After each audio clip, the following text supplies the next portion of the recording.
নমস্কার, জয় শ্রীরাম। কয়েকদিন আগে তৃণমূলের ফ্যাক্ট ফাইন্ডিং একটা টিম এসেছিল মেমারিতে। তারা এসেছিল শুধুমাত্র অশান্তি ছড়ানোর জন্য, আর সেটা করেওছে। আপনারা সেটা দেখেছেন কদিন, দু চার দিন আগে আমাদের কেকাদি কিছু ছেলে নিয়ে, কিছু কর্মীকে নিয়ে একটা মিটিং করছিল। সেখানে তৃণমূলেরই কিছু ছেলে এসে তাদেরকে মারধর করে। তো ওই ফ্যাক্ট ফাইন্ডিং টিম এসে মেমারিতে বলতে চেয়েছিল যে তাদের উপর অত্যাচার হচ্ছে, কিন্তু মেমারির ব্যাপারটা আমি যতটুকু জানি, মেমারিতে যিনি বিধায়ক আছেন, সম্মানীয় মানব গুহ মহাশয়, উনি সেটা হতে দেবে না, সেটা আমি জানি। মেমারিতে এরকম কিছু হয়নি। যেখানে যেখানে পার্টি অফিস নিয়েছিল সেগুলো মানবদা নিজের দায়িত্ব নিয়ে সব ফিরিয়ে দিয়েছে। কিন্তু তৃণমূল এসেছিল, ভেবেছিল যে কিছু মিথ্যা রটনা ছিল, কিছু পারেনি করতে। বর্ধমানও এসেছিল, বর্ধমানেও করতে পারেনি। তো এখন বিষয়টা যেটা হচ্ছে, আমার বলার বক্তব্য সেটা হচ্ছে, আমাদের সম্মানীয় মুখ্যমন্ত্রী শুভেন্দুদার কাছে একটা অনুরোধ যে দাদা, 3-4টে মানুষকে একটু আপনি একবার দেখুন, যারা হিন্দু বিদ্বেষী ছিল এবং কীভাবে হিংসা ছড়িয়েছিল। 1 দীপক ব্যাপারী, 2 মানিক ফকির, 3 স্বপ্না ভাদুরী, 4 আপনার ওখানে আছে নন্দীগ্রামে একটি মেয়ে অষ্টমী গিরি। এই 4টি মানুষকে আপনি একটু দেখুন, তাদেরকে আইনের আওতায় নিয়ে এসে কোনো শাস্তি দেওয়া যায় কি না। এবারে আসি, গতকাল মমতা ব্যানার্জি একটা প্রেস মিট দেখছিলাম। প্রেস তো এখন করেন, এখন ফেসবুকে দিয়েছিলেন উনি মনে সম্ভবত, যে আমাদেরকে হারানো হয়েছে, আমাদের 120টা সিট কেড়ে নিয়েছে। কে কেড়ে নিয়েছে? আপনি কি করেছেন মমতা ব্যানার্জি? পুলিশকে আপনি পুলিশের মতো কাজ করতে দেননি। পুলিশকে দলদাসে পরিণত করে দিয়েছিল। না তুমি হাইকোর্ট, সুপ্রিম কোর্ট কাউকে মানো না। তোমার যদি মনে হয় যে বিজেপি কিছু করেছে, কুণালদাও কালকে বলছিল, আমি কুণাল বলছি না কারণ এতটা নিচে যেতে পারবো না। কুণালদা বলছে যে তৃণমূল আবার ফিরে আসবে, 29-এ নাকি দিদি মুখ্যমন্ত্রী হবে, 31-এ আবার বিধানসভা ফিরে আসবে। হ্যাঁ, সেটা ঠিক আছে, স্বপ্ন দেখা ভালো। পুজোরও তো চিত হয়ে শোয়ার ইচ্ছে হয়। তো সেটা বড় ব্যাপার না। বড় কথা হচ্ছে যে তৃণমূল আর নেই, তৃণমূল চলে গেছে, তৃণমূল আর জীবনে ফিরবে না। সিপিএম তাও টিম করে জ্বলছে, কিন্তু তৃণমূল আর ফিরবে না। তৃণমূল বলে দলটাই থাকবে না আগামী 6 মাসের মধ্যে। এটা লিখে নিন আপনারা। দ্বিতীয়ত, তোমাদের যখন এতটাই প্রবলেম যে বিজেপি করে এই করেছে সেই করেছে, চুরি করে সিটগুলো নিয়েছে, আসল ব্যাপারটা কী জানো তো? তোমাদের প্রবলেমটা কোথায় জানো তো কুণালদা, মমতা ব্যানার্জি? প্রবলেমটা হচ্ছে যে 15 বছর ধরে তোমরা তো চুরি করেই জিতেছো। ভুয়ো ভোটার, মৃত ভোটার, রোহিঙ্গা, এইসব অনুপ্রবেশকারী, এদের দিয়ে ভোট করিয়েছ পুলিশকে দাঁড় করিয়ে। তোমাদের তো সেটাই মনে হবে। এবারে ভোট শান্তিপূর্ণ ভোট হয়েছে, এবারে vote fair and totally fair vote হয়েছে। তাতে যদি তোমাদের মনে হয় যে আমরা কিছু করেছি, তো যাও সুপ্রিম কোর্টে যাও, দরজা খোলা আছে সুপ্রিম কোর্টে। এই 15 বছরে কি করেছো? 15 বছরে উন্নয়ন বলতে তোমার ভাইপোর উন্নয়ন হয়েছে। তোমার ভাইপোর বাড়িতে অ্যাক্সেলেটার বসেছে।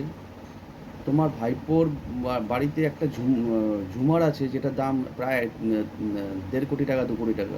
কোথা থেকে এলো টাকা? তোমার ভাইপো এমন কি ব্যবসা করে? তোমার ছোটোখাটো নেতা মন্ত্রীরা কোটি কোটি টাকার মালিক। পার্থবাবুর ফ্ল্যাট থেকে 54 কোটি টাকা পাওয়া গেছে।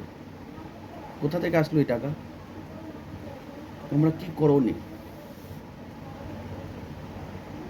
পুলিশকে দিয়ে যারা শিক্ষিত মানুষ তাদেরকে তোমরা মার খাইয়েছো বেধড়কভাবে।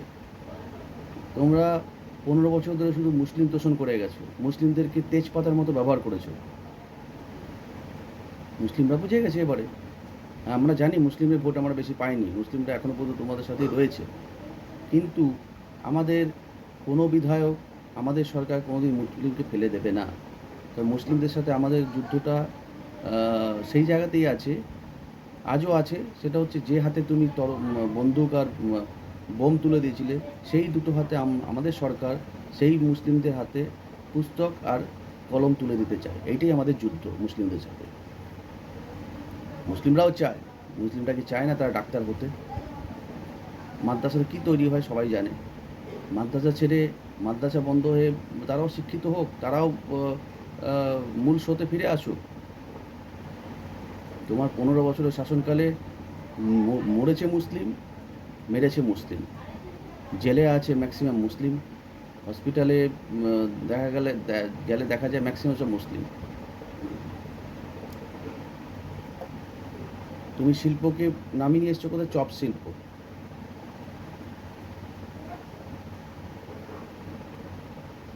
তোমার মনের ইচ্ছা ছিল যে এটাকে মিনি পাকিস্তান করবে, সেটা বলেছিল, তোমাদের ফিরাদ বলেছিল মিনি পাকিস্তান করবে।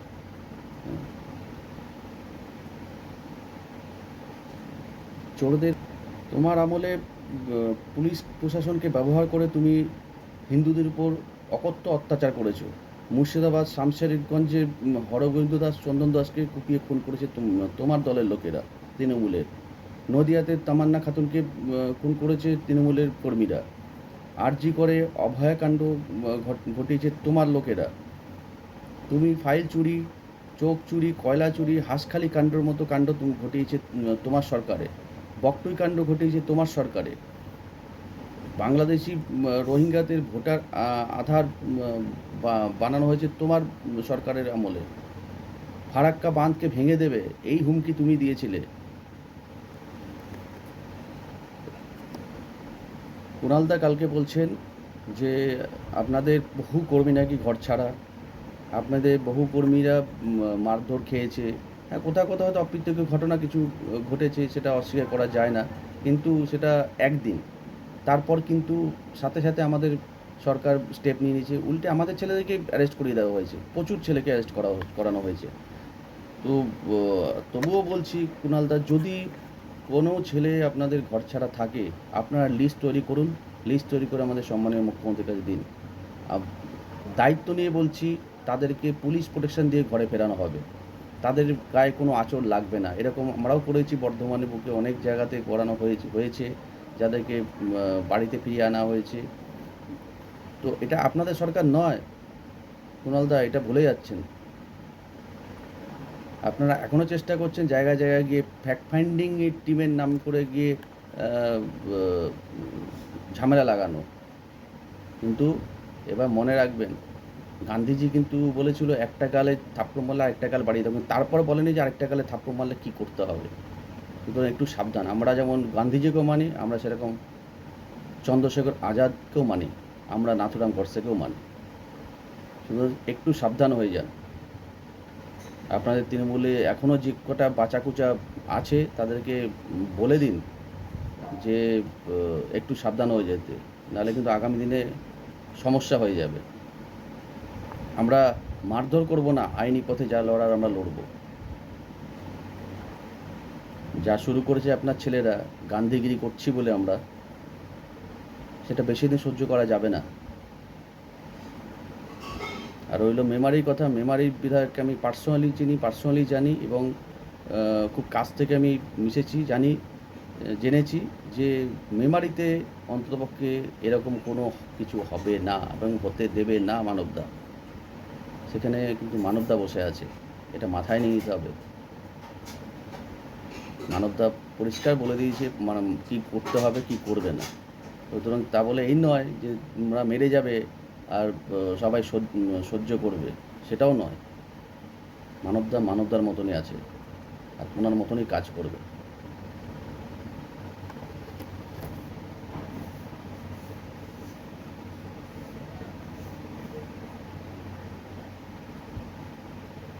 তুমি মমতা ব্যানার্জির আমলে কত ভালো ভালো পুলিশ অফিসারদের, আইপিএস অফিসারদেরকে বসিয়ে রাখা হয়েছিল।